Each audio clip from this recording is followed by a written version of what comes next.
ಸ್ನೇಹಿತರೆ, ಎಲ್ಲ ಸರ್ಕಾರಿ ಯೋಜನೆಗಳು ಒಂದೇ ಆ್ಯಪ್ನಲ್ಲಿ ಸಿಗೋ ರೀತಿ ಇದ್ದಿದ್ರೆ ಹೇಗಿರ್ತಿತ್ತು? ಯಾವುದೇ ಸರ್ವಿಸ್ ಸೆಂಟರ್ನವರು ನಿಮಗೆ ಸರಿಯಾಗಿ ರೆಸ್ಪಾಂಡ್ ಮಾಡದೇ ಇದ್ದಾಗ, ನಿಮ್ಮ ಫೋನ್ ತೊಗೊಂಡಾಗಲೋ, ಇಯರ್ಬಡ್ಸ್ ತೊಗೊಂಡಾಗಲೋ, ಸೋಫಾ ತೊಗೊಂಡಾಗಲೋ, ನಿಮ್ಮ ಹೆಲ್ತ್ ಇನ್ಶೂರೆನ್ಸು, ನಿಮ್ಮ ಸ್ಮಾರ್ಟ್ ಫೋನು ಏನೋ ಪ್ರಾಬ್ಲಮ್ ಬಂದಿದೆ, ಸರ್ವಿಸ್ ಸೆಂಟ್ರಿಗೆ ತೊಗೊಂಡೋದಾಗ ರೆಸ್ಪಾಂಡ್ ಮಾಡ್ತಿಲ್ಲ, ಅಂಥ ಟೈಮ್ನಲ್ಲಿ ಒಂದೇ ಕಾಲ್ನಲ್ಲೇ ಒಂದು ಚಿಕ್ಕ ಫಾರ್ಮನ್ನು ಆ್ಯಪ್ನಲ್ಲಿ ಫೋನಲ್ಲೇ ಫಿಲ್ ಮಾಡೋ ಮೂಲಕ ಕಂಪ್ಲೇಂಟ್ ಮಾಡಿ ನಿಮ್ಮ ಸಮಸ್ಯೆ ಬಗೆಹರಿಸಿಕೊಳ್ಳೋ ಮ್ಯಾಜಿಕ್ ವಿಧಾನ ನಿಮಗೆ ಗೊತ್ತಾ? ಸ್ನೇಹಿತರೆ, ಈಗ ನಾವು ಅಂಥ ಒಂದು ಅದ್ಭುತ ವಿಚಾರದ ಬಗ್ಗೆ ನಿಮಗೆ ಮಾಹಿತಿಯನ್ನು ಕೊಡ್ತೀವಿ. ಉಮಂಗ್ ಅನ್ನೋ ಕೇಂದ್ರ ಸರ್ಕಾರದ ಆ್ಯಪ್. ಮನೆಯಲ್ಲೇ ಕೂತು 2,000ಕ್ಕೂ ಅಧಿಕ ಸರ್ಕಾರಿ ಯೋಜನೆ ಮತ್ತು ಸೇವೆಗಳನ್ನು ಪಡಿಬಹುದು. ಹಾಗಿದ್ರೆ ಏನಿದು ಉಮಂಗ್? ಏನೆಲ್ಲ ಫೀಚರ್ಸ್ ಇದೆ ಇದರಲ್ಲಿರೋ? ಕನ್ಸ್ಯೂಮರ್ ಹೆಲ್ಪ್ ಲೈನ್ ನಮ್ಮ ಫೇವ್ರೆಟ್, ಅದನ್ನು ಬಳಸೋದು ಹೇಗೆ? ಅದೇ ಈ ವಿಡಿಯೋದ ಹೀರೋ. ಅದೆಲ್ಲವನ್ನು ಈ ವರದಿಯಲ್ಲಿ ಎಕ್ಸ್ಪ್ಲೇನ್ ಮಾಡ್ತೀವಿ. ಕಡೆ ತನಕ ಮಿಸ್ ಮಾಡಿದೆ ನೋಡಿ, ನಿಮಗೆ ತುಂಬ ಇಂಪಾರ್ಟೆಂಟ್ ಆಗಬಹುದು, ತುಂಬ ಹೆಲ್ಪ್ ಆಗಬಹುದು ಈ ವಿಡಿಯೋ. ಕಡೆ ತನಕ ಮಿಸ್ ಮಾಡಿದೆ ನೋಡಿ. ಮೊದಲಿಗೆ ಏನಿದು ಉಮಂಗ್ ಅಂದರೆ? ಹಾಗಾದರೆ ಸ್ನೇಹಿತರೆ, unified mobile application for new age governance. Umang ಅನ್ನೋದು ಕೇಂದ್ರ ಸರ್ಕಾರದ ಫ್ಲ್ಯಾಗ್ಶಿಪ್ ಮೊಬೈಲ್ ಆ್ಯಪ್. ಕೇಂದ್ರ ಎಲೆಕ್ಟ್ರಾನಿಕ್ಸ್ ಮತ್ತು ಮಾಹಿತಿ ತಂತ್ರಜ್ಞಾನ ಇಲಾಖೆ METY ಮತ್ತು ರಾಷ್ಟ್ರೀಯ ಆಡಳಿತ ವಿಭಾಗ NEGD ಒಟ್ಟಿಗೆ ಸೇರಿ ಡೆವಲಪ್ ಮಾಡಿದ್ದಾರೆ. ಕೇಂದ್ರ ರಾಜ್ಯ ಸೇರಿದ ಹಾಗೆ ಎಲ್ಲ ಸರ್ಕಾರಿ ಆನ್ಲೈನ್ ಸೇವೆ ಒಂದೇ ವೇದಿಕೆಯಲ್ಲಿ ಸಿಗಬೇಕು ಅನ್ನೋ ಉದ್ದೇಶದಿಂದ 2017 ನವೆಂಬರ್ನಲ್ಲಿ ಲಾಂಚ್ ಮಾಡಲಾಗಿದೆ. ಆದರೆ ಬಹಳ ಜನಕ್ಕೆ ಇದರ ಪರಿಚಯ ಇಲ್ಲ. ನೀವಿಲ್ಲಿ ನೋಡ್ತಿರ್ಬೋದು, ಕೇಂದ್ರ ಸರ್ಕಾರ, ರಾಜ್ಯ ಸರ್ಕಾರದ ಒಟ್ಟು 200ಕ್ಕೂ ಅಧಿಕ ಡಿಪಾರ್ಟ್ಮೆಂಟ್ಸ್ ಇಲ್ಲಿ ಸೌಲಭ್ಯವನ್ನು ಕೊಡ್ತಿದ್ದಾವೆ. 2,000ಕ್ಕೂ ಅಧಿಕ ಸರ್ವಿಸಸ್ ಲಭ್ಯ ಇವೆ. ಏನೇನು ಸರ್ವಿಸ್ ಇದೆ, ಹೇಗೆ ಎಲ್ಲ ಹೇಳ್ತೀವಿ. ಆದರೆ ಇದರಲ್ಲಿ ನಮ್ಮ ಫೇವ್ರೆಟ್ ಯಾವುದು ಅಂದರೆ ನ್ಯಾಷನಲ್ ಕನ್ಸ್ಯೂಮರ್ ಹೆಲ್ಪ್ ಲೈನ್. ಸ್ನೇಹಿತರೆ, 1800-114000 ಅಥವಾ 1915 ಅನ್ನೋದು ರಾಷ್ಟ್ರೀಯ ಗ್ರಾಹಕರ ಸಹಾಯವಾಣಿ. ಅಂದರೆ ನಂಬರ್ಗೆ ಕಾಲ್ ಮಾಡಿ ಕನ್ಸ್ಯೂಮರ್ ಅಫೇರ್ಸ್ ಸಂಬಂಧಪಟ್ಟ ನಿಮ್ಮ ಯಾವುದೇ ಸಮಸ್ಯೆಯನ್ನು ಕಂಪ್ಲೇಂಟ್ ಮಾಡ್ಬೋದು. ನೀವು ಗ್ರಾಹಕರಲ್ವಾ? ಭಾರತದಲ್ಲಿ ಪ್ರತಿಯೊಬ್ಬರು ಗ್ರಾಹಕರೇ. ಒಂದಲ್ಲ ಒಂದು ಗೂಡ್ಸನ್ನು, ಸರ್ವಿಸನ್ನು ಖರೀದಿ ಮಾಡ್ತಲೇ ಇರ್ತೀವಿ ನಾವು. ಸೊ ಎಲ್ಲರೂ ಗ್ರಾಹಕರು. ಸಮಸ್ಯೆಗಳು ಬರುತ್ತೆ, ಕಂಪ್ಲೇಂಟ್ ಮಾಡಬಹುದು. ಇದೇ ಹೆಸರಲ್ಲಿ ಒಂದು ವೆಬ್ಸೈಟ್ ಕೂಡ ಇದೆ. ನೀವು ಅಲ್ಲೂ ಕೂಡ ಡೀಟೇಲ್ ಆಗಿ ಕಂಪ್ಲೇಂಟ್ನ ದಾಖಲಿಸ್ಬೋದು. ಆ ಪೋರ್ಟಲ್ ವ್ಯವಸ್ಥೆ ಸದ್ಯ ಉಮಂಗ್ ಆ್ಯಪ್ನಲ್ಲೂ ಕೂಡ ಇದೆ. ನಮ್ಮದೇ ಉದಾಹರಣೆ ಹೇಳಬೇಕು ಅಂತ ಹೇಳಿದ್ರೆ, ಸ್ನೇಹಿತರೆ, ಆರಂಭದಲ್ಲೇ ಹೇಳಿದ ಹಾಗೆ ನನ್ನ ಫೇವ್ರೆಟ್ ಇದರಲ್ಲಿ ನ್ಯಾಷನಲ್ ಕನ್ಸ್ಯೂಮರ್ ಹೆಲ್ಪ್ ಲೈನ್. ಈ ಆ್ಯಪ್ ನನ್ನ ಹತ್ರ ಒಂದು 5 ವರ್ಷಗಳಿಂದ ಇದೆ. ನಾನು ಇದನ್ನು ರಿಪೀಟೆಡ್ಲಿ ಯೂಸ್ ಮಾಡಿರೋದು 2 ಸಲ. ಪಕ್ಕ ಹೇಳಬೇಕು ಅಂದರೆ ಈ ನ್ಯಾಷನಲ್ ಕನ್ಸ್ಯೂಮರ್ ಹೆಲ್ಪ್ ಲೈನ್ಗೇನೆ, ಹಾಗೂ 2 ಸಲ ನನಗಿದು ವರ್ಕ್ ಆಗಿದೆ, ಅದ್ಭುತವಾಗಿ ವರ್ಕ್ ಆಗಿದೆ. ನಿಮ್ಗೆ ಯಾವ್ಯಾವುದು ಅಂತ ಹೇಳ್ತೀನಿ. ಸ್ನೇಹಿತರೆ, ನೀವು ಸ್ಕ್ರೀನ್ ಮೇಲೂ ಕೂಡ ನೋಡ್ತಾ ಇದ್ದೀರಿ. ಇಲ್ಲಿ ಸ್ನೇಹಿತರೆ ಗ್ರಿವಾನ್ಸ್ ಹಿಸ್ಟ್ರಿ ಅಂತಿರುತ್ತೆ. ಅದರಲ್ಲಿ ಕ್ಲಿಕ್ ಮಾಡಿದಾಗ ಇದು ನಂದು ಹಿಸ್ಟ್ರಿ, ಯಾಕಂದರೆ ನಾನು ಆಲ್ರೆಡಿ ಯೂಸ್ ಮಾಡಿರೋದ್ರಿಂದ ಹಿಸ್ಟ್ರಿ ಇದೆ. ಅದರಲ್ಲಿ 2020, 2024 ಒಟ್ಟು 2 ನನಗೆ ಯೂಸ್ ಆಗಿದೆ. ಅದು 2 ಕೇಸಿಗೆ ಕ್ಲೋಸ್ ಆಗಿದೆ, ಬಟ್ 2ರಲ್ಲೂ ಕೂಡ ಸೊಲ್ಯೂಷನ್ ಸಿಕ್ಕಿದೆ.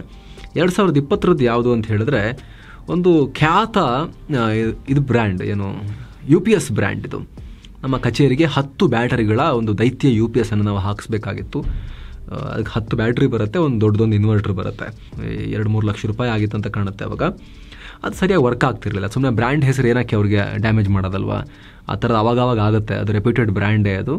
ಆವಾಗವಾಗ ಪ್ರಾಬ್ಲಮ್ ಬರುತ್ತೆ. ಅದು ನಮಗೆ ರಿಸಾಲ್ವ್ ಕೂಡ ಮಾಡಿಕೊಟ್ಟಿದ್ದಾರೆ ಈಗ, ಬಟ್ ಸ್ವಲ್ಪ ಆಟ ಆಡಿಸಿದ್ದಾರೆ ಅಷ್ಟೇ. ಸೊ ನಾವು ಸುಮ್ಮನೆ ಅವ್ರ ಹೆಸರು ಡ್ಯಾಮೇಜ್ ಮಾಡೋಕ್ಕೆ ಬಯಸಲ್ಲ ಇಲ್ಲಿ. ಇಲ್ಲ, ಅದರ ಉದ್ದೇಶ ಕೂಡ ಅದಲ್ಲ. ಬಟ್ ನೀವು ಸ್ಕ್ರೀನ್ ಮೇಲೆ ನೋಡ್ತಾ ಇದ್ದೀರಿ, ನಾವು ಹೆಸರನ್ನು ಬ್ಲರ್ ಮಾಡ್ತೀವಿ ಒಂದು ವೇಳೆ ನಿಮಗೆ ಕಾಣೋ ರೀತಿ ಇದ್ರೂ ಕೂಡ. ನಾನು ಕಂಪ್ಲೇಂಟ್ ಮಾಡಿದ್ದೆ, ಗ್ರಿವಾನ್ಸ್ ಡೀಟೇಲ್ಸ್ ಕೂಡ ಹಾಕಿದ್ದೆ. ಕೆಳಗಡೆ ಅಪ್ಲೋಡೆಡ್ ಫೈಲ್ಸ್ ಅಂತ ಅದ್ರ ಮೇಲೆ ಕ್ಲಿಕ್ ಮಾಡಿದ್ರೆ ಬಿಲ್ ಕೂಡ ಸಿಗುತ್ತೆ. ಜೊತೆಗೆ ಈ ಥರ ಆಫ್ ಆಗಿದೆ, ವರ್ಕ್ ಆಗ್ತಿಲ್ಲ, ಇದು UPS ಈ ಥರ ಶಟ್ ಡೌನ್ ಇದೆ, ವರ್ಕ್ ಆಗಲ್ಲ ಅನ್ನೋದಕ್ಕೆ ನಾನು ಹಾಕಿರೋ ಒಂದು ಫೋಟೋ ಕೂಡ ಇದೆ. ಆಮೇಲೆ ಬಿಲ್ ಕೂಡ ಇದೆ. 2 ಲಕ್ಷ ಎಲ್ಲ ಅಲ್ಲ, ಎಷ್ಟಾಗಿದೆ ಗೊತ್ತಾ ಸ್ನೇಹಿತರೆ? ಇದಕ್ಕೆ ಅವಾಗ 1,65,000 ರೂಪಾಯಿ ಆಗಿದ್ದು.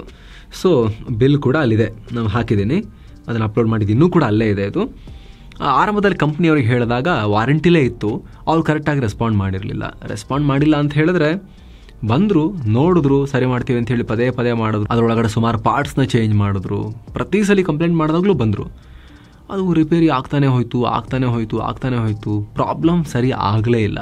ವಾರಂಟಿ ಅವಧಿ ಮುಗಿತಾ ಬಂತು. ಓಕೆ, ವಾರಂಟಿಲಿದೆ ಬಂದು ರಿಪೇರಿ ಮಾಡ್ತಿದ್ದಾರೆ ಕಂಪ್ಲೇಂಟ್ ಮಾಡಿದಾಗಲೆಲ್ಲ.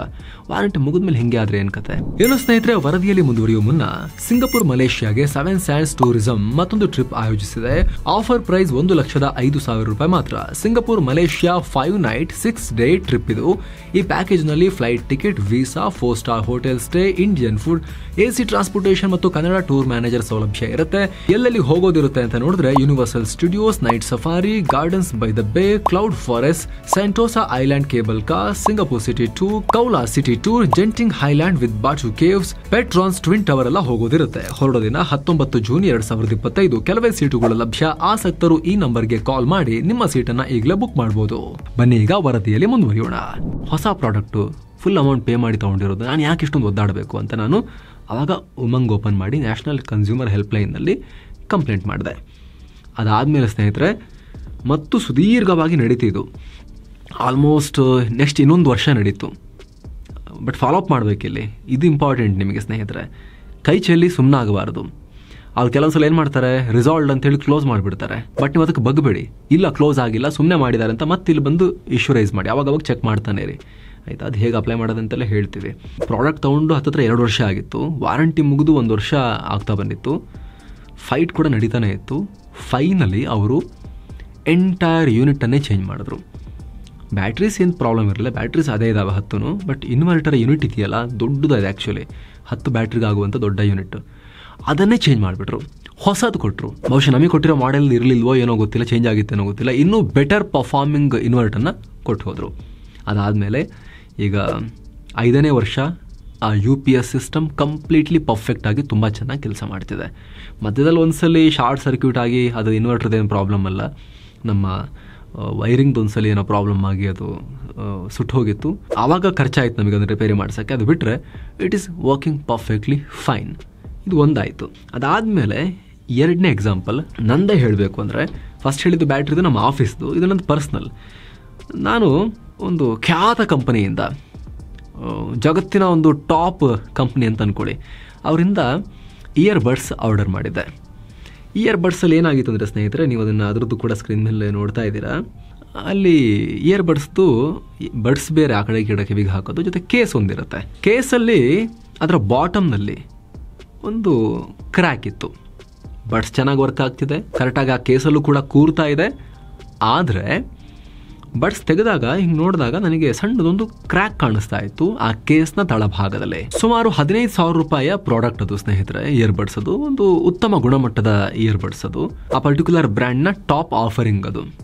ಓಕೆ, ನನಗೆ ಪ್ರಶ್ನೆ, ನಾನು ತಗೊಂಡಿದ್ದು ಹೊಸದು, ಕ್ರ್ಯಾಕ್ ಇದೆ, ನಾನು ಯಾಕೆ ತಗೋಬೇಕು ಅಂತ ನಿಯರೆಸ್ಟ್ ಸರ್ವಿಸ್ ಸೆಂಟ್ರಿಗೆ ತೊಗೊಂಡು ಹೋದೆ. ಅವ್ರು ಇಟ್ಕೊಂಡ್ರು. 1-2 ವಾರ ಕಳೆದ ಮೇಲೆ ಇದೇನು ಮಾಡೋಕ್ಕಾಗಲ್ಲ, ಸರಿಯಾಗಿ ಕೆಲಸ ಮಾಡ್ತಿರ್ಬೇಕಾದ್ರೆ ಬೇರೆ ಕೊಡೋಕ್ಕೆ ಬರೋದಿಲ್ಲ, ಇದು ಕ್ರ್ಯಾಕ್ ಅಷ್ಟೇ ಇರೋದು, ಅದನ್ನಿಲ್ಲ ನಮಗೆ ಸಿಸ್ಟಮಲ್ಲಿ ಏನೂ ಎಂಟರ್ ಮಾಡೋಕ್ಕೆ ಆಪ್ಷನ್ನೇ ಇಲ್ಲ ಅಂಥೇಳಿ ವಾಪಸ್ ಕಳಿಸಿದ್ರು. ನಾನು ಡೈರೆಕ್ಟಾಗಿ ಕಾಲ್ ಮಾಡಿದೆ, ಮೇಲ್ ಕೂಡ ಮಾಡಿದೆ, ಅವರು ರೆಸ್ಪಾಂಡ್ ಮಾಡಿದ್ರು, ಎಲ್ಲ ಮಾಡಿದ್ರು. ಬಟ್ ರಿಸಾಲ್ವ್ ಆಗ್ತಾನೇ ಇರಲಿಲ್ಲ. ಆವಾಗ ಮತ್ತೆ ನಂಗೆ ಹೊಳೆದಿದ್ದು ಇದೇ ನ್ಯಾಷನಲ್ ಕನ್ಸ್ಯೂಮರ್ ಹೆಲ್ಪ್ಲೈನ್. ಇಲ್ಲಿ ಬಂದು ಎಲ್ಲ ಡೀಟೇಲ್ ಅಪ್ಲೋಡ್ ಮಾಡಿ, ನೀಟಾಗಿ ಅದ್ರದ್ದು ಬಡ್ಸ್ದು ಕ್ರ್ಯಾಕ್ ಇರೋದು ಫೋಟೋ ಕೂಡ ಹಾಕಿ ನಾನು ಅಪ್ಲೈ ಮಾಡಿದೆ. ಇಲ್ಲಿ ಅಪ್ಲೈ ಮಾಡಿದ್ಮೇಲೆ ಸ್ವಲ್ಪ ಸೀರಿಯಸ್ ಆಗಿ ತೊಗೊಂಡ್ರು. ನನಗೆ ಸೀದಾ ಆ ಕಂಪನಿಯ ಚೆನ್ನೈನ ಮೇನ್ ಹೆಡ್ ಆಫೀಸ್ ಆ ಥರದ್ದು ಏನಿದೆ ಅಂತ ಹೇಳಿ ಅವ್ರದ್ದು, ದಕ್ಷಿಣ ಭಾರತಕ್ಕೆ ಸಂಬಂಧಪಟ್ಟಂತೆ, ಅಲ್ಲಿಂದ ನನಗೆ ಒಬ್ಬ ಆಫೀಸರಿಂದ ಮೇಲ್ ಬಂತು, ಆ ಕಂಪನಿಯಿಂದ ಡೈರೆಕ್ಟಾಗಿ ಉನ್ನತ ಅಧಿಕಾರಿಯಿಂದ ಮೇಲ್ ಬಂತು. ಏನು ಪ್ರಾಬ್ಲಮ್ ಕೇಳಿದ್ರು. ಈ ಥರ ಪ್ರಾಬ್ಲಮ್ ಇದೆ ಅಂತ ಮತ್ತೆ ಇನ್ನೊಂದು ಸರಿ ತಾಳ್ಮೆಯಿಂದ ಎಲ್ಲ ಎಕ್ಸ್ಪ್ಲೇನ್ ಮಾಡಿದೆ, ಫೋಟೋಸ್ ಎಲ್ಲ ಕೊಟ್ಟೆ ಅವರಿಗೆ. ಅವ್ರು ಅದಾದಮೇಲೆ ವೀಡಿಯೋನು ಮಾಡಿ ಕಳಿಸ್ಬೋದಾ ಕೇಳಿದ್ರು, ವೀಡಿಯೋನೂ ಮಾಡಿಕೊಟ್ಟೆ. ಎಲ್ಲ ಆದಮೇಲೆ ಫೈನಲಿ 1 ತಿಂಗಳು ಹಗ್ಗ ಜಗ್ಗಾಟ ಮಾಡಿದ್ಮೇಲೆ ನನಗೆ ಯಾವ ಸರ್ವಿಸ್ ಸೆಂಟರ್ನಲ್ಲಿ ಇದು ನಮಗೇನು ಆಪ್ಷನ್ ಎಲ್ಲ ಕೊಡೋಕ್ಕೆ ಬರಲ್ಲ ಅಂಥೇಳಿ ವಾಪಸ್ ಕಳಿಸಿದ್ರು, ವಾರಗಟ್ಟಲೆ ಇಟ್ಕೊಂಡು. ಅದೇ ಸರ್ವಿಸ್ ಸೆಂಟರ್ ಮೂಲಕ ಅಲ್ಲಿಗೆ ಹೋಗಿ ನನಗೆ ಇವ್ರು ಹೇಳಿದ್ರು, ಚೆನ್ನೈನಿಂದ ಮೇಲ್ ಮಾಡಿದ್ದಂಥ ಆಫೀಸರ್ ಹೇಳಿದ್ರು, ಅಲ್ಲಿಗೆ ಹೋಗಿ ನಾವು ಅವ್ರಿಗೆ ಹೇಳಿದ್ದೀವಿ ಅಂತ. ಅಲ್ಲಿ ಕೊಟ್ಟು ಬಂದೆ. 1 ವಾರದಲ್ಲಿ ನನ್ನ ಇಡೀ ಆ ಕೇಸ್, ಬಡ್ಸ್ನ ಕೇಸೇ ರಿಪ್ಲೇಸ್ ಆಯಿತು. ಹೊಸ ಕೇಸ್ ಕೊಟ್ಟರು. ಬಡ್ಸ್ ಅದೇ, ಬಟ್ ಆ ಕೇಸ್ ಇದೆಯಲ್ಲ ಅದನ್ನು ಹೊಸದೇ ಕೊಟ್ಟರು. ಸೊ ಇದು ನಂದು 2 ಕೇಸ್ ಆಯಿತು. ಅದು ಬಿಟ್ಟು ಸ್ನೇಹಿತರೆ, ನನ್ನ ಬ್ರದರ್ದು 2 ಕೇಸ್ ಇದೆ. ನನ್ನ ಬ್ರದರ್ಗೂ ಕೂಡ ನಾನು ಈ ಥರದ್ದು ಹೇಳಿದ್ದೆ, ಅವ್ರಿಗೂ ಕೂಡ ಇದು ಗೊತ್ತಿತ್ತು. ಫಸ್ಟ್ ಟೈಮ್ ಅವರೊಂದು ಸೋಫಾ ತಗೊಂಡಿದ್ರು, ಖ್ಯಾತ ಕಾಮರ್ಸ್ ಪ್ಲ್ಯಾಟ್ಫಾರ್ಮ್ನಲ್ಲಿ ಅವರೊಂದು ಸೋಫಾ ತಗೊಂಡಿದ್ರು. ಅದು ಎಲ್ಲ ಸರಿ ಇತ್ತು, ಸರಿಯಾಗಿ ಕೆಲಸ ಮಾಡ್ತಿದೆ. ಬಟ್ ನೋಡೋಕ್ಕೆ ಹಿಂಗೆ ಇದ್ದಂಗಿತ್ತು, ಅದು ಸ್ವಲ್ಪ ಸರಿಯಾಗಿ ನಿಲ್ತಿಲ್ಲ ಬೆಂಡಾಗಿ ಅಂತ. ಬಟ್ ಹಿಂಗೆ ಶೇಕ್ ಆಗುತ್ತಾ ಇಲ್ಲ, ಸರಿಯಾಗೇ ಇದೆ, ಬಟ್ ನೋಡೋಕ್ಕೆ ಸ್ವಲ್ಪ ಹಿಂಗೆ ಬೆಂಡು. ಇದು ಏನಪ್ಪ ಇದು ಹೊಸ ಸೋಫಾ ಚೆನ್ನಾಗಿ ಕಾಣಿಸ್ತಿಲ್ವಲ್ಲ ಅಂತ 1-2 ದಿನ ನೋಡಿ ಯಾಕೆ ಇಟ್ಕೋಬೇಕು, ಈ ರೀತಿ ವಿಸಿಬಲ್ ಡಿಫೆಕ್ಟ್ ಇರೋದನ್ನು ಯಾಕೆ ಇಟ್ಕೋಬೇಕು ಅಂತ ನಾವು ಅದನ್ನು ರಿಟರ್ನಿಂಗ್ ಟ್ರೈ ಮಾಡಿದ್ವಿ. ರಿಟರ್ನೇ ಇಲ್ಲ ಅಂದರು. ಈ ಥರ ಇದೆ ನೋಡಿ ಅಂತೇಳಿ ಫೋಟೋ ಹೊಡೆದು ಕಳಿಸಿದ್ವಿ. ಅವ್ರು ಅದನ್ನು ನೋಡಿದ್ರು, ಆಮೇಲೆ ಯಾರನ್ನೂ ಕಳಿಸಿದ್ರು, ಚೆಕ್ ಮಾಡಿ ಇದು ಸರಿಯಾಗಿದೆ, ಫಂಕ್ಷನ್ ಕರೆಕ್ಟಾಗೇ ಮಾಡ್ತಿದೆ, ಇದು ಅದು ನಿಮ್ಮ ಕಣ್ಣಿಗೆ ಕಂಡ್ರೆ ಹಾಗೆ ಏನು ಮಾಡೋಕ್ಕಾಗಲ್ಲ ಅಂತ ಹೇಳಿದ್ರು. ಅಗೇನ್ ನ್ಯಾಷನಲ್ ಕನ್ಸ್ಯೂಮರ್ ಹೆಲ್ಪ್ಲೈನ್, ಇದೊಂದು 3-4 ವರ್ಷದ ಹಿಂದೆ ಅಂತ ಕಾಣುತ್ತೆ. ಅಲ್ಲಿಗೆ ಅಪ್ಲೈ ಮಾಡಿದ ತಕ್ಷಣ ಫಸ್ಟ್ ದುಡ್ಡು ಹಾಕಿಬಿಟ್ರು, ತೊಗೊಂಡ್ಬಿಡಿ ಅಂಥೇಳಿ. ಅದಾದಮೇಲೆ 1 ತಿಂಗಳು ಬಿಟ್ಟು ಬಂದು ಆ ಸೋಫಾನ ತೊಗೊಂಡು ಹೋದರು. ಕಂಪ್ಲೇಂಟ್ ಮಾಡಿದ್ಕೊಳ್ಳೆ ದುಡ್ಡು ಹಾಕಿದ್ರು. ನನಗೆ UPS ಅಲ್ಲಿ 1 ವರ್ಷ ಒದ್ದಾಡಬೇಕಾಯಿತು, ರಿಪ್ಲೇಸ್ ಆಯಿತು. ಅದಾದಮೇಲೆ ಬಡ್ಸೋದು 1-1.5 ತಿಂಗಳು ಒದ್ದಾಡಬೇಕಾಯಿತು, ಫೈಟ್ ಮಾಡಿ ತೊಗೋಬೇಕಾಯಿತು, ಬಟ್ ಅದು ರಿಪ್ಲೇಸ್ ಆಯಿತು. ಆದರೆ ಸೋಫಾದು ಇನ್ಸ್ಟಂಟ್ ಜಸ್ಟಿಸ್ ಪಟ್ ಅಂತ ಆಯಿತು. ದುಡ್ಡು ಹಾಕಿಬಿಟ್ರು. ಫಸ್ಟ್ 1 ತಿಂಗಳು ಬಿಟ್ಟು ಸೋಫಾ ತೊಗೊಂಡೋದ್ರು. ನಮಗೆ ಸೋಫಾ ತೊಗೊಂಡು ಹೋಗ್ತಾರೆ ಇಲ್ವೋ, ಫ್ರೀಯಾಗಿ ಬಿಟ್ಬಿಡ್ತಾರೆ ಅಂತ ಅನಿಸಿತ್ತು. ಮನೇಲೇ ಇತ್ತು, ಅದು ಯೂಸ್ ಕೂಡ ಆಗ್ತಿತ್ತು. 1 ತಿಂಗಳು ಬಿಟ್ಟು ಆಮೇಲೆ ಅದನ್ನು ತೊಗೊಂಡು ಹೋದರು. ಆಯ್ತಾಯ್ತಾ. ನನ್ನ ಬ್ರದರ್ಗೇನೆ ಮತ್ತೆ ಕಳೆದ 1.5 ತಿಂಗಳ ಹಿಂದೆ ಹೆಲ್ತ್ ಇನ್ಶೂರೆನ್ಸ್, ಅದು ದೇಶದ ಟಾಪ್ ಹೆಲ್ತ್ ಇನ್ಶೂರೆನ್ಸ್ ಕಂಪನಿ. ಅದು ಹೆಲ್ತ್ ಇನ್ಶೂರೆನ್ಸಲ್ಲೂ ಕೂಡ ಒಂದು ಇಶ್ಯೂ ಆಯಿತು. ಅದು ಸ್ವಲ್ಪ ಕನ್ಫ್ಯೂಷನ್ ಕ್ರಿಯೇಟ್ ಆಗಿತ್ತು ಹಾಸ್ಪಿಟಲ್ ಡಾಕ್ಯುಮೆಂಟ್ಸಲ್ಲಿ. ಆಗಲೇ ಇದ್ದ ಸಮಸ್ಯೆಯಿಂದ ಆಗಿರೋ ಬಿಲ್ಲ ಅಥವಾ ಹೊಸದಾಗಿ ಬಂದಿರೋ ಸಮಸ್ಯೆನ ಅಂತ ಡಿಫೈನ್ ಮಾಡೋ ವಿಚಾರ. ನನ್ನ ಬ್ರದರ್ಗೆ 1 ತಿಂಗಳು ತೊಗೊಂಡ್ರು. ಅವರು ಕ್ಲೇಮೇ ಕೊಡ್ತಾ ಇರಲಿಲ್ಲ. 24,000 ಚಿಲ್ಲರೆ ಹಾಸ್ಪಿಟಲ್ ಬಿಲ್ ಆಗಿತ್ತು, ಅದು ಕೊಡ್ತಾನೇ ಇರಲಿಲ್ಲ. ಉದಾಹರಣೆಗೆ ನಂದು ಸ್ನೇಹಿತರೆ, ನಮಗೆ ಒಂದು 2-3 ಸಲ ಹೆಲ್ತ್ ಇನ್ಶೂರೆನ್ಸ್ ಯೂಸ್ ಆಗಿದೆ. ಇದ್ರ ಬಗ್ಗೆ ಸಪ್ರೇಟಾಗಿ ನಿಮಗೆ ಹೇಳ್ಬೋದು ಅಂತ ಕಾಣುತ್ತೆ. ಒಂದ್ಸಲಿ ಲಕ್ಷಗಳ ಲೆಕ್ಕದಲ್ಲೇ ಯೂಸ್ ಆಗಿದೆ ನಮ್ಮ ಫ್ಯಾಮಿಲಿದು. ಇನ್ನೊಂದು ಸಲ ಸಣ್ಣ ಪುಟ್ಟ 20,000 10,000 ಅಂತ 2-3 ಸಲ ಕ್ಲೇಮ್ ಆಗಿದೆ. ಚೆನ್ನಾಗೇ ವರ್ಕ್ ಆಗಿದೆ. ಬಟ್ ನನ್ನ ಬ್ರದರ್ಗೆ ಪಾಪ ಏನಾಯಿತು ಅಂದರೆ ಅದು ಸ್ಟಕ್ ಆಗಿಬಿಡ್ತು. ಒಂದೇ ಸಲ ಕ್ಲೇಮ್ ಮಾಡಿದ್ದಿದ್ದವರು, ಅವ್ರಿಗೆ ಸ್ಟಕ್ ಆಯಿತು. ಆ ಟೈಮ್ನಲ್ಲಿ IRDAIಗೂ ಕೂಡ ಮೇಲ್ ಮತ್ತು ಕಾಲ್ ಮಾಡಿದ್ವಿ. ಸರಿಯಾಗೋದ್ರಿಂದ ಏನು ಉಪಯೋಗ ಆಗಲಿಲ್ಲ. ಡೈರೆಕ್ಟಾಗಿ ಆ ಕಂಪ್ನಿಗೆ ತುಂಬ ಸಲ ಟ್ರೈ ಮಾಡಿದ್ವಿ, ಉಪಯೋಗ ಆಗಲಿಲ್ಲ. National consumer helpline again Umang app ಬಂದು ಅಲ್ಲಿ ಕಂಪ್ಲೇಂಟ್ ರೇಸ್ ಮಾಡಿದ್ಮೇಲೆ ಅಗೇನ್ ತುಂಬ ಪ್ರಯತ್ನ ಪಡಬೇಕಾಯಿತು, ತಿಂಗಳಾಂಗಟ್ಲೆ ಪ್ರಯತ್ನ ಪಡಬೇಕಾಯಿತು. ಆದರೆ ರೆಸೊಲ್ಯೂಷನ್ ಸಿಕ್ತು, ಸಮಸ್ಯೆಗೆ ಪರಿಹಾರ ಸಿಕ್ತು. Back to back follow up ಮಾಡಿ ಲಾಸ್ಟ್ಗೆ ಆ 24,000ದಲ್ಲಿ 22,000 ಚಿಲ್ಲರೆ ದುಡ್ಡು ವಾಪಸ್ ಬಂತು. ಬಹುತೇಕ ದುಡ್ಡು 90% ದುಡ್ಡು ವಾಪಸ್ ಬಂತು. ಕಂಪ್ಲೇಂಟ್ ಮಾಡೋದು ಹೇಗೆ? ಈ ಕನ್ಸ್ಯೂಮರ್ ಹೆಲ್ಪ್ಲೈನ್ನ ಹೇಗೆ ಬಳಸೋದು ಅಂದರೆ, ಮೊದಲು ಉಮಂಗ್ ಆ್ಯಪನ್ನು ಡೌನ್ಲೋಡ್ ಮಾಡ್ಕೋಬೇಕು. ನೀವು ಪ್ಲೇಸ್ಟೋರ್ನಲ್ಲಿ ಉಮಂಗ್ ಅಂತ ಟೈಪ್ ಮಾಡಿದ್ರೆ ನಿಮಗೆ ಸಿಗುತ್ತೆ. ನೋಡಿ ಕರೆಕ್ಟಾಗಿ ಅದನ್ನು ಯಾವ್ಯಾವುದೋ ಫೇಕ್ ಆ್ಯಪೆಲ್ಲ ಡೌನ್ಲೋಡ್ ಮಾಡ್ಕೊಳ್ಳೋಕೆ ಹೋಗಬೇಡಿ. ಈ ಥರ ಇರಬೇಕು. ಕೆಳಗಡೆ ನೋಡಿ ಡೌನ್ಲೋಡ್ ಎಷ್ಟಾಗಿದೆ, ರೇಟಿಂಗ್ ಎಷ್ಟಿದೆ ನೋಡಿ, ಮತ್ತು ಅದನ್ನು ಯಾರು ಪಬ್ಲಿಷ್ ಮಾಡಿದೆ ಕರೆಕ್ಟಾಗಿ ಚೆಕ್ ಮಾಡ್ಕೊಳ್ಳಿ. ಈ ರೀತಿ ಕಾಣುತ್ತೆ ನೋಡಿ. ಡಿಸ್ಕ್ರಿಪ್ಷನ್ ಮತ್ತು ಪಿನ್ ಮಾಡಿರೋ ಕಾಮೆಂಟಲ್ಲೂ ಕೂಡ ನಾವು ನಿಮಗೆ ಅಫಿಷಿಯಲ್ ಆ್ಯಪ್ನ ಲಿಂಕನ್ನು ಕೊಟ್ಟಿರ್ತೀವಿ. ಅಲ್ಲಿಂದಲೂ ನೀವು ಡೌನ್ಲೋಡ್ ಮಾಡ್ಕೋಬೋದು. ಓಪನ್ ಆದ ತಕ್ಷಣ ಮೊದಲು ಉಮಂಗ್ಗೆ ರಿಜಿಸ್ಟರ್ ಆಗಬೇಕಾಗತ್ತೆ. ನೀವು ಉಮಂಗ್ ಆ್ಯಪ್ಗೆ ನೀವು ರಿಜಿಸ್ಟರ್ ಆಗಬೇಕಾಗತ್ತೆ. ಒಂದು ವೇಳೆ ಆಲ್ರೆಡಿ ರಿಜಿಸ್ಟರ್ ಆಗಿದ್ದರೆ MPIN ಎಂಟರ್ ಮಾಡೋ ಮೂಲಕ ಇಲ್ಲ OTP ಮೂಲಕ ಲಾಗಿನ್ ಆಗ್ಬೋದು. ಲಾಗಿನ್ ಆದ ನಂತರ ಈ ಥರ ಇಂಟರ್ಫೇಸ್ ಕಾಣಿಸ್ಕೊಳ್ಳುತ್ತೆ. ಇಲ್ಲಿ ನೀವು ಸರ್ವಿಸಸ್ ಮೆನುನಲ್ಲೂ ಕೂಡ ಡೈರೆಕ್ಟಾಗಿ ಹೋಗಿ ಹುಡುಕ್ಬೋದು. ಇಲ್ಲಾಂದರೆ ಸರ್ಚ್ ಬಾರ್ನಲ್ಲಿ ಮೇಲೆ ನ್ಯಾಷನಲ್ ಕನ್ಸ್ಯೂಮರ್ ಹೆಲ್ಪ್ಲೈನ್ ಅಂತ ಟೈಪ್ ಮಾಡಿದ್ರೆ ಅಲ್ಲಿ ಸಿಕ್ಕಿಬಿಡುತ್ತೆ. ಸ್ನೇಹಿತರೆ, ಕಂಪ್ಲೇಂಟ್ ಮಾಡೋದು ಹೇಗೆ ಅಂತ ಹೇಳಿದ್ರೆ ಸಿಂಪಲ್. ಮೇಲೆ ಹೇಳಿದ ಪ್ರೋಸೆಸ್ ಎಲ್ಲ ಆದಮೇಲೆ ನೀವು ಸಿಂಪಲ್ಲಾಗಿ ಆ್ಯಪ್ ಓಪನ್ ಮಾಡಿ ನ್ಯಾಷನಲ್ ಕನ್ಸ್ಯೂಮರ್ ಹೆಲ್ಪ್ಲೈನ್ ಅದನ್ನು ಸರ್ಚ್ ಮಾಡಿದ್ರೆ ಬರುತ್ತೆ. ಅದನ್ನು ನೀವು ಕ್ಲಿಕ್ ಮಾಡಿದ್ಮೇಲೆ ನೋಡಿ ಇಲ್ಲಿ ರೀತಿ ರಿಜಿಸ್ಟರ್ ಗ್ರೀವಾನ್ಸ್ ಅನ್ನೋ ಆಪ್ಷನ್ ಇರುತ್ತೆ. ಅದ್ರ ಮೇಲೆ ಕ್ಲಿಕ್ ಮಾಡಿದ್ರೆ ಯಾವುದೆಲ್ಲ ಆಗಲ್ಲ ಅಂತಿದೆ, court related matter, RTA related matter, foreign ಗೌರ್ಮೆಂಟ್ದು, ಧಾರ್ಮಿಕ ವಿಚಾರ, ಈ ಥರದ್ದೆಲ್ಲ ಆಗಲ್ಲ ಅಂತ ಹೇಳ್ತಾರೆ.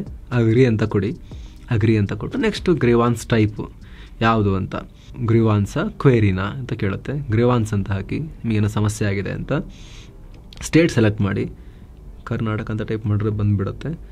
ಇಂಡಸ್ಟ್ರಿ ಸೆಲೆಕ್ಟ್ ಮಾಡಿ. ಇಂಡಸ್ಟ್ರಿಯಲ್ಲಿ ಉದಾಹರಣೆಗೆ ನಾನು ಸುಮ್ಮನೆ ಈಗ ಯಾವುದಾರೊಂದು ನಿಮಗೆ ಏನಂತ ತಗೊಳ್ಳಿ, ಇ-ಕಾಮರ್ಸ್ ಅಂತ ತೊಗೊಳ್ತೀನಿ. ಆಮೇಲೆ ಕ್ಯಾಟಗರಿ ಮೇಲೆ ಕ್ಲಿಕ್ ಮಾಡಿ. ಆನ್ಲೈನ್ ಶಾಪಿಂಗ್ ಆ ಥರ ಏನಾದ್ರು ಕೊಡಿ ಸ್ನೇಹಿತರೆ. ಆಮೇಲೆ ಪ್ರಾಡಕ್ಟು, ಸರ್ವಿಸ್ ಟೈಪ್ ಎಲ್ಲ ಕೇಳುತ್ತೆ. ಎಲ್ಲವನ್ನೇ ಇಲ್ಲಿ ಮೆನ್ಷನ್ ಮಾಡಿ. Next product, service type, order number, ಬಿಲ್ಲಲ್ಲಿ ಆರ್ಡರ್ ನಂಬರ್ ಇರುತ್ತೆ, ಅದು ಟ್ರಾನ್ಸಾಕ್ಷನ್ ID, ನಿಮ್ಮದು ಫೋನ್ಪೇನೋ ನೆಟ್ ಬ್ಯಾಂಕಿಂಗೋ ಮಾಡಿರ್ತೀರಲ್ಲ, ಟ್ರಾನ್ಸಾಕ್ಷನ್ ID ಇರುತ್ತೆ, ಅದನ್ನು ಮೆನ್ಷನ್ ಮಾಡಿ. ಡೇಟ್ ಆಫ್ ಪರ್ಚೇಸ್ನ ಕರೆಕ್ಟಾಗಿ ಮೆನ್ಷನ್ ಮಾಡಿ. Registered mobile number R email ID, ಅಂದರೆ ನೀವು ಎಲ್ಲಿ ಖರೀದಿ ಮಾಡಿರ್ತಾರೋ ಆ ಆನ್ಲೈನ್ ಶಾಪಿಂಗ್ ಪ್ಲ್ಯಾಟ್ಫಾರ್ಮ್ನೊಂದಿಗೆ, ಎಕ್ಸಾಂಪಲ್ ಯಾರು ತೊಗೊಂಡಿದ್ದೀವಲ್ಲ ನಾವಿಲ್ಲಿ, ಅವರೊಂದಿಗೆ ರಿಜಿಸ್ಟರ್ ಆಗಿರೋ ನಿಮ್ಮ ಇಮೇಲ್ ID, ಫೋನ್ ನಂಬರ್ನ ಹಾಕಿ. ಆಮೇಲೆ ಗ್ರೀವಾನ್ಸ್ ನಂಬರ್ ಹಾಕಿ ನೀವು ಒಂದು ವೇಳೆ ನೀವು ಆ ಕಂಪ್ನಿಗೆ ಟ್ರೈ ಮಾಡಿದ್ದೀರಾ, ಸರ್ವಿಸ್ ಸರಿಯಾಗಿ ಕೊಡ್ತಿಲ್ಲ ಅಂತ ಹೇಳಿದ್ರೆ ಅಲ್ಲಿ ಟ್ರೈ ಮಾಡಿದಾಗ ನಂಬರ್ ಕೊಟ್ಟಿರ್ತಾರಲ್ಲ ಅವ್ರು ನಿಮಗೆ, ಅದನ್ನು ಕೂಡ ಇಲ್ಲಿ ಮೆನ್ಷನ್ ಮಾಡಿ ಇಂತಿಂಥ ಕಂಪ್ನಿ ನಾನು ಈ ರೀತಿ ಕೇಳಿದ್ದೆ, ಅವ್ರು ಸರ್ವಿಸ್ ಸರಿಯಾಗಿ ರೆಸ್ಪಾಂಡ್ ಮಾಡ್ತಿಲ್ಲ, ಕಂಪ್ಲೇಂಟ್ ಕೊಟ್ಟಿದ್ದೀನಿ ಅಂತ ಹೇಳಿದಾಗ ಆ ಕಂಪ್ಲೇಂಟ್ ನಂಬರ್ ಇಲ್ಲಿ ಹಾಕಿ, ಅಮೌಂಟ್ ಪೇಯ್ಡ್ ಎಷ್ಟು ಅದನ್ನು ಹಾಕಿ, ಯಾವ ಕಂಪ್ನಿ ಅದನ್ನು ಹಾಕಿ, ಆ ಕಂಪ್ನಿ ಮೇಲೆ ಕ್ಲಿಕ್ ಮಾಡಿದ್ರೆ ನಿಮಗೆ ಸುಮಾರು ಕಂಪ್ನಿ ಬರುತ್ತೆ. Amazon, BigBasket, BigHaat, Blinkit, ಎಲ್ಲ ಆನ್ಲೈನ್ ಕಂಪ್ನಿಗಳು ಬರ್ತವೆ. ನಿಮ್ದು ಯಾವ ಕಂಪ್ನಿಲಿ ಪ್ರಾಬ್ಲಮ್ ಆಗಿದೆ ಅದನ್ನಲ್ಲಿ ನೀವು ಫಿಲ್ ಇನ್ ಮಾಡಿ. ಆಮೇಲೆ ನೇಚರ್ ಆಫ್ ಗ್ರೀವಾನ್ಸ್ ಅಂದರೆ ನಿಮಗೆ ಏನು ಸಮಸ್ಯೆ ಆಗಿದೆ ಅದನ್ನು ಕೂಡ ಕ್ಲಿಕ್ ಮಾಡಿದ್ರೆ ಆಪ್ಷನ್ ಬರುತ್ತೆ. ಅಕೌಂಟ್ ಬ್ಲಾಕ್ ಆಗಿದೆ, ಸರ್ವಿಸ್ ವರ್ಕ್ ಆಗ್ತಿಲ್ಲ, ಬಿಲ್ ಕೊಟ್ಟಿಲ್ಲ, ಆಮೇಲೆ MRPಗಿಂತ ಜಾಸ್ತಿ ಚಾರ್ಜ್ ಮಾಡ್ತಿದ್ದಾರೆ, ಈ ಥರ ಡೆಲಿವರಿನೇ ಆಗಿಲ್ಲ, ಕೂಪನ್ ಗಿಫ್ಟ್ ಕಾರ್ಡೆಲ್ಲ ಪ್ರಾಮಿಸ್ ಮಾಡಿದರು ಏನು ಬಂದಿಲ್ಲ, ಈ ಥರ ಸಿಕ್ಕಾಪಟ್ಟೆ ಇದೆ ಇಲ್ಲಿ. ಅದೆಲ್ಲವನ್ನು ನೀವು ಯಾವ್ದು ಬೇಕೋ ಅದನ್ನು ನಿಮಗೆ ಸೂಟ್ ಆಗುತ್ತೆ ಚೆಕ್ ಮಾಡ್ಕೊಳ್ಳಿ, ಸೆಲೆಕ್ಟ್ ಮಾಡ್ಕೊಳ್ಳಿ. ಪ್ರಾಡಕ್ಟ್ ವ್ಯಾಲ್ಯೂ ಅದನ್ನು ಹಾಕಿ, ಅದಾದಮೇಲೆ dealer name, address, email, contact number, ಅಲ್ಲಿ ರೆಡ್ ಕಲರ್ ಸ್ಟಾರ್ ಇರುತ್ತೆ ನೋಡಿ, ಅದೆಲ್ಲ ಮ್ಯಾಂಡೇಟ್ರಿ, ಅದು ಹಾಕಲೇಬೇಕು. ಇಲ್ಲಿ ಏನು ಹಾಕಿಲ್ಲ ಅಂದರೆ ಆಪ್ಷನಲ್ಲಿ ಫಿಲ್ ಮಾಡಬೇಕಂತೇನಿಲ್ಲ. Dealer name, address, email address ಅದೆಲ್ಲ ನೀವು ಹಾಕಬೇಕಂತೇನಿಲ್ಲ. ಉದಾಹರಣೆಗೆ ನೀವು ಆನ್ಲೈನ್ ಆರ್ಡರ್ ಮಾಡಿದ್ದೀರಿ, ಅಲ್ಲಿ ಸೆಲ್ಲರ್ ಸಪ್ರೇಟ್ ಆಗಿದ್ದಾರೆ, ಅವರು ಸಪ್ರೇಟಾಗಿ ನಿಮಗೆ ಅಡ್ರೆಸ್ ಎಲ್ಲ ಇದೆ ಅಂದರೆ ಅಲ್ಲಿ ಬೇಕಾದ್ರೆ ಹಾಕ್ಬೋದು. ಬಟ್ ಅಷ್ಟೆಲ್ಲ ತಲೆಕೆಡಿಸ್ಕೊಳ್ಳೋಕೆ ಹೋಗಬೇಡಿ ಸ್ನೇಹಿತರೆ. ಯಾವುದು ಇದಿಲ್ಲ, ಏನು ರೆಡ್ ಸ್ಟಾರ್ ಇಲ್ಲ, ಮ್ಯಾಂಡೇಟ್ರಿ ಇಲ್ಲ, ಅದನ್ನು ನೀವು ಹಾಗೆ ಬಿಡಬಹುದು. ಬಟ್ ನಿಮಗೆ ಅದರದ್ದು ಡೇಟಾ ಇತ್ತು ಅಂತ ಹೇಳಿದ್ರೆ ನಿಮಗೆ ಕೇಸನ್ನು ಸ್ಟ್ರಾಂಗ್ ಮಾಡೋಕ್ಕೆ ಹಾಕಿದ್ರೂ ಕೂಡ ಯೂಸ್ ಆಗುತ್ತೆ. ಅಷ್ಟು ಹಾಕಿ ನೆಕ್ಸ್ಟ್ ಅಂತ ಕೊಡಿ. ನೆಕ್ಸ್ಟ್ ಅಂತ ಕೊಟ್ಟಾಗ ನಿಮಗೆ ಡಾಕ್ಯುಮೆಂಟ್ಸ್ ಇದ್ದರೆ, ಫೋಟೋಸ್ ಇದ್ದರೆ ಅಪ್ಲೋಡ್ ಮಾಡೋಕ್ಕೆ ಹೇಳುತ್ತೆ, ಬಿಲ್ ಇದ್ದರೆ ಅಪ್ಲೋಡ್ ಮಾಡೋಕ್ಕೆ ಹೇಳುತ್ತೆ. ಅಪ್ಲೋಡ್ ಮಾಡಿ, ಅಲ್ಲಿ ಪ್ರೊಸೀಜರ್ನ ಸಿಂಪಲ್ ಆಗಿರುತ್ತೆ, ಆಮೇಲೆ ಫಾಲೋ ಮಾಡಿ ಸಬ್ಮಿಟ್ ಕೊಡಿ. ಅದಾದಮೇಲೂ ಕೂಡ ಇಂಪಾರ್ಟೆಂಟ್ ಏನು ಅಂತ ಹೇಳಿದ್ರೆ ಸ್ನೇಹಿತರೆ, ಫಾಲೋ ಅಪ್ ಮಾಡಬೇಕು. ಕೆಲವೊಂದು ಸಲ ಏನಾಗುತ್ತೆ, ಅವರು ರಿಸಾಲ್ವ್ ಆಗಿದೆ ಅಂತ ಹಾಕಿಬಿಡ್ತಾರೆ, ಇಲ್ಲಿ ಇಲ್ಲ ಆಗಿಲ್ಲ ಅಂಥೇಳಿ ನೀವು ಅದನ್ನು ಮತ್ತೆ ಅಲ್ಲಿ ಬಂದು ನಮಗೆ ರೆಸೊಲ್ಯೂಷನ್ ಕೊಟ್ಟಿಲ್ಲ ಅಂತ ಅದನ್ನು ಓಪನ್ ಮಾಡ್ಬೋದು ಕೇಸ್ನ. ಏನು ಎಕ್ಸ್ಟ್ರಾ ಡಾಕ್ಯುಮೆಂಟ್ಸ್ ಇದ್ದರೆ ಮತ್ತೆ ಅಪ್ಲೋಡ್ ಕೂಡ ಮಾಡ್ಬೋದು. ಈ ರೀತಿ ಇದನ್ನು ನೀವು ಈ ಸರ್ವಿಸಸ್ನ ಯೂಸ್ ಮಾಡ್ಬೋದು. ಸರ್ಕಾರಿ ಸ್ಕೀಮ್ಗಳು ಉಳಿದಂತೆ ಇದರಲ್ಲಿ ಸ್ಕೀಮ್ ಅಂತ ಆಪ್ಷನ್ ಇರ್ತದೆ, ಅದ್ರ ಮೇಲೆ ಕ್ಲಿಕ್ ಮಾಡಿದ್ರೆ ಇಲ್ಲಿ ನಿಮಗೆ ಮೇಲ್ಗಡೆ ಟ್ರೆಂಡಿಂಗ್ ಸ್ಕೀಮ್ಗಳು ಅಂದರೆ ಪ್ರಧಾನ ಮಂತ್ರಿ ಆವಾಸ್ ಯೋಜನಾ, ಜೀವನ್ ಜ್ಯೋತಿ, ಸ್ಕಿಲ್ ಪ್ರೋಗ್ರಾಮ್, ಹೀಗೆ ಹೆಚ್ಚು ಚಾಲ್ತಿಯಲ್ಲಿರೋ ಎಲ್ಲ ಸ್ಕೀಮ್ಸ್ ಕಾಣಿಸ್ತವೆ. ಚೂರು ಕೆಳಗೆ ಹೋದರೆ ಡಿಪಾರ್ಟ್ಮೆಂಟ್ ವೈಸ್, ಸ್ಟೇಟ್ ವೈಸ್ ಯಾವ್ಯಾವ ಯೋಜನೆಗಳು ಇದಾವೆ ಅನ್ನೋ ಮಾಹಿತಿ ಸಿಗುತ್ತೆ. ಕೇವಲ ಸೆಂಟ್ರಲ್ ಸ್ಕೀಮ್ಗಳಷ್ಟೇ ಬೇಕಾದರೆ ಅದಕ್ಕೂ ಪ್ರತ್ಯೇಕ ಆಯ್ಕೆ ಇದೆ. ಇಲ್ಲಿ ನೀವು ಆಯಾ ಸ್ಕೀಮ್ ಮೇಲೆ ಕ್ಲಿಕ್ ಮಾಡಿದ್ರೆ ಆ ಯೋಜನೆ ಏನು, ಅದರಿಂದ ಏನು ಬೆನಿಫಿಟ್ ಇದೆ, ಯಾರ್ಯಾರು ಈ ಯೋಜನೆಗೆ ಅರ್ಹರು, ನಂತರ ಈ ಸ್ಕೀಮ್ಗೆ ಅಪ್ಲಿಕೇಶನ್ ಹಾಕೋದು ಹೇಗೆ ಅನ್ನೋ ಸ್ಟೆಪ್ ಬೈ ಸ್ಟೆಪ್ ಮಾಹಿತಿ ಪಡ್ಕೋಬೋದು. ಜೊತೆಗೆ ಇನ್ನೊಂದು ಇಂಟ್ರೆಸ್ಟಿಂಗ್ ಆಪ್ಷನ್ ಏನು ಅಂದರೆ ಟಾಪ್ನಲ್ಲಿ ಎಕ್ಸ್ಪ್ಲೋರ್ ಎಲಿಜಿಬಲ್ ಸ್ಕೀಮ್ಸ್ ಅನ್ನೋ ಟ್ಯಾಬ್ ಕೂಡ ಇರುತ್ತೆ. ಇದರ ಮೇಲೆ ಕ್ಲಿಕ್ ಮಾಡಿ ಇಲ್ಲಿ ನೀವು ಅಲ್ಲಿ ಕೇಳೋ ಮಾಹಿತಿನ ಎಂಟರ್ ಮಾಡಿದ್ರೆ ನೀವು ಯಾವ್ಯಾವ ಸರ್ಕಾರಿ ಯೋಜನೆಗಳಿಗೆ ಅರ್ಹರಿದ್ದೀರಿ ಆ ಸ್ಕೀಮ್ಗಳನ್ನು ಮಾತ್ರ ಹುಡುಕಿ ತೋರಿಸ್ತಾರೆ. ಇನ್ನು ಮತ್ತೆ ನೀವು ಉಮಂಗ್ನ ಮೇನ್ ಮೆನ್ಯೂ ಅಥವಾ ಫ್ರಂಟ್ ಇಂಟರ್ಫೇಸ್ಗೆ ಬಂದರೆ ಇಲ್ಲಿ ಕ್ವಿಕ್ ಸರ್ವಿಸಸ್ ವಿಭಾಗದಲ್ಲಿ ಹೆಲ್ತ್, ಎಮರ್ಜೆನ್ಸಿ, ಟ್ರಾವೆಲ್, ಯುಟಿಲಿಟಿ ಅನ್ನೋ ಆಪ್ಷನ್ಗಳನ್ನು ತೋರಿಸಲಾಗುತ್ತೆ. ಇದರಲ್ಲಿ ಹೆಲ್ತ್ ಅನ್ನೋ ಆಯ್ಕೆಯ ಮೇಲೆ ಕ್ಲಿಕ್ ಮಾಡಿದ್ರೆ ಮತ್ತೆ ಹಲವಾರು ಸೌಲಭ್ಯಗಳನ್ನು ತೋರಿಸುತ್ತೆ. ನೀವು ನೋಡ್ತಾ ಇರ್ಬೋದು, ಹತ್ತಿರದಲ್ಲಿ ಜನೌಷಧಿ ಕೇಂದ್ರ ತೋರಿಸೋ ಆಪ್ಷನ್ ಕೂಡ ಇದೆ. ಬ್ಲಡ್ ಅವೈಲೇಬಿಲಿಟಿ, ಈ ರಕ್ತಕೋಶ ವಿಭಾಗದಿಂದ ತುರ್ತಾಗಿ ಹತ್ತಿರದಲ್ಲಿ ನಿಮಗೆ ಬೇಕಾದ ಬ್ಲಡ್ ಗ್ರೂಪ್ನಲ್ಲಿ ರಕ್ತ ಎಲ್ಲಿ ಸಿಗುತ್ತೆ ಅಂತ ಕೂಡ ನೀವು ನೋಡ್ಬೋದು. ಏನೋ ಸೀಲಿಂಗ್ ಫಾರ್ಮಾ ಅನ್ನೋ ಆಯ್ಕೆಯಲ್ಲಿ ನೀವು ಪರ್ಟಿಕ್ಯುಲರ್ ಮೆಡಿಸಿನ್ನ ನಿಜವಾದ ಬೆಲೆ ಎಷ್ಟು ಅನ್ನೋದನ್ನು ಕೂಡ ತಿಳ್ಕೋಬಹುದು. ಅದೇ ರೀತಿ ಎಮರ್ಜೆನ್ಸಿ ಆಪ್ಷನ್ಸ್, ಹತ್ತಿರದ ಪೊಲೀಸ್ ಸ್ಟೇಷನ್ ನಂಬರ್, ಮಹಿಳಾ ಸಹಾಯವಾಣಿ, ಮಕ್ಕಳ ಸಹಾಯವಾಣಿ ಎಲ್ಲ ಸಿಗುತ್ತೆ. ಯುಟಿಲಿಟಿ ಆಪ್ಷನಲ್ಲಿ LPG ಗ್ಯಾಸ್ ಬುಕ್ಕಿಂಗ್ ಸರ್ವಿಸ್ ಕೂಡ ಸಿಗುತ್ತೆ. ಇನ್ನು ಸರ್ವಿಸಸ್ ಅನ್ನೋ ಆಯ್ಕೆ ಮೇಲೆ ಕ್ಲಿಕ್ ಮಾಡಿದ್ರೆ ನಿಮಗೆ ಸರ್ಕಾರದಿಂದ ಸಿಗೋ ನೂರಾರು ಸೇವೆಗಳು ಓಪನ್ ಆಗ್ತವೆ. Birth certificate, death certificate, marriage certificate, ಜಾತಿ ಪ್ರಮಾಣ ಪತ್ರ, ಹೀಗೆ ಹಲವು ಸರ್ಟಿಫಿಕೇಟ್ಗಳಿಗೆ ಅಪ್ಲೈ ಮಾಡುವ ಆಯ್ಕೆ ಸಿಗುತ್ತೆ. ಇದೇ ರೀತಿ ರೇಷನ್ ಕಾರ್ಡ್ಗೆ ಅಪ್ಲೈ ಮಾಡ್ಬೋದು, ಪೆನ್ಷನ್ಗೆ ಅಪ್ಲೈ ಮಾಡ್ಬೋದು, ಆ ಆಪ್ಷನ್ ಕೂಡ ಇದೆ. ಇನ್ನು ಕ್ಯಾಟಗರಿ ಅನ್ನೋ ಆಯ್ಕೆಗೆ ಹೋದರೆ ನೇರವಾಗಿ ನೀವು ನಿಮ್ಮ ಕ್ಯಾಟಗರಿಗೆ ಸರ್ಕಾರದಲ್ಲಿ ಯಾವ ಸೇವೆ, ಯೋಜನೆ, ಸೌಲಭ್ಯ ಇದೆ ಎಲ್ಲವನ್ನ ತಿಳ್ಕೋಬಹುದು. ಉದಾಹರಣೆಗೆ ನೀವು ರೈತರಾಗಿದ್ರೆ ಫಾರ್ಮರ್ ಅನ್ನೋ ಆಪ್ಷನ್ ಮೇಲೆ ಕ್ಲಿಕ್ ಮಾಡಿದ್ರೆ ಕೃಷಿ ಹಾಗೂ ರೈತರಿಗೆ ಸಂಬಂಧಪಟ್ಟ ಎಲ್ಲ ಸರ್ಕಾರಿ ಸ್ಕೀಮ್ಗಳು, ಸೌಲಭ್ಯಗಳು ಒಂದೇ ವೇದಿಕೆಯಲ್ಲಿ ನಿಮಗೆ ಓಪನ್ ಆಗ್ತವೆ. ಉಳಿದಂತೆ ಇದರಲ್ಲಿ ಡಾಕ್ಯುಮೆಂಟ್ಸ್ ಅನ್ನೋ ಸೆಕ್ಷನ್ ಇರುತ್ತೆ. ಇದು ನಥಿಂಗ್ ಬಟ್ ಡಿಜಿಲಾಕರ್. ಇಲ್ಲಿ ಆಧಾರ್ ಕಾರ್ಡ್, ಪ್ಯಾನ್ ಕಾರ್ಡ್ ಸೇರಿದ ಹಾಗೆ ನಿಮ್ಮ ಎಲ್ಲ ಡಾಕ್ಯುಮೆಂಟ್ಸ್ನ ಅಪ್ಲೋಡ್ ಮಾಡಿ ಇಟ್ಕೋಬಹುದು. ಸೊ ಸ್ನೇಹಿತರೆ, ತುಂಬಾ ಇಂಪಾರ್ಟೆಂಟ್ ಯೂಸ್ಫುಲ್ ಆ್ಯಪ್ ಇದು. ಪ್ರತಿಯೊಬ್ಬರು ಕೂಡ ಫೋನಲ್ಲಿ ಇಟ್ಕೊಂಡ್ರೆ ಒಂದಲ್ಲ ಒಂಥರದಲ್ಲಿ ಯೂಸ್ ಆಗುತ್ತೆ. ವಿಶೇಷವಾಗಿ ನ್ಯಾಷನಲ್ ಕನ್ಸ್ಯೂಮರ್ ಹೆಲ್ಪ್ಲೈನ್ ಅಂತೂ ಪ್ರತಿಯೊಬ್ಬರಿಗೂ ಒಂದಲ್ಲ ಒಂದು ಟೈಮ್ನಲ್ಲಿ ಯೂಸ್ ಆಗೇ ಆಗುತ್ತೆ. ಅದನ್ನು ಮಿಸ್ ಮಾಡಿದ್ರೆ ಡೌನ್ಲೋಡ್ ಮಾಡ್ಕೊಳ್ಳಿ. ಡಿಸ್ಕ್ರಿಪ್ಷನಲ್ಲಿ ಪಿನ್ ಮಾಡಿರೋ ಕಾಮೆಂಟ್ನಲ್ಲಿ ಲಿಂಕ್ ಇದೆ. ಕೇಂದ್ರ ಸರ್ಕಾರದ ಆ್ಯಪ್ ಇದು, ಫ್ರೀ ಆ್ಯಪ್. ನಮಗೂ ಕೂಡ ಇದರಿಂದ ಏನು ಬೇರೆ ಆ ಥರದ್ದೇನು ಕೊಲಾಬ್ರೇಷನ್ ಆ ಥರದ್ದೆಲ್ಲ ಏನೂ ಇಲ್ಲ, ಯೂಸ್ ಆಗುತ್ತೆ ಜನರಿಗೆ. ಹಾಗಾಗಿ ಮಾಹಿತಿ ಕೊಡೋ ಪ್ರಯತ್ನ ಮಾಡಿದ್ದೀವಿ. ವೈಯಕ್ತಿಕವಾಗಿ ನಾನು ಕೂಡ ಬಳಸಿ ಆದಮೇಲೆ, ನಮ್ಮ ಹತ್ತಿರದ ಸರ್ಕಲ್ನಲ್ಲೂ ಕೂಡ ತುಂಬ ಯೂಸ್ ಆದಮೇಲೆ ನಾವು ಇಷ್ಟೊಂದು ಯೂಸ್ ಮಾಡ್ತಿದ್ದೀವಿ. ಇದನ್ನು ಯಾಕೆ ಇದನ್ನೆಲ್ಲರಿಗೂ ಹೇಳಬಾರ್ದು ಅಂತ ರಿಪೋರ್ಟ್ ಮಾಡ್ತಿದ್ದೀವಿ ಅಷ್ಟೇ ನಿಮಗೆ. ಯೂಸ್ ಮಾಡಿಕೊಡಿ. ಮತ್ತೆ ಭೇಟಿ ಆಗ್ತಿರೋಣ. ನಮಸ್ತೆ.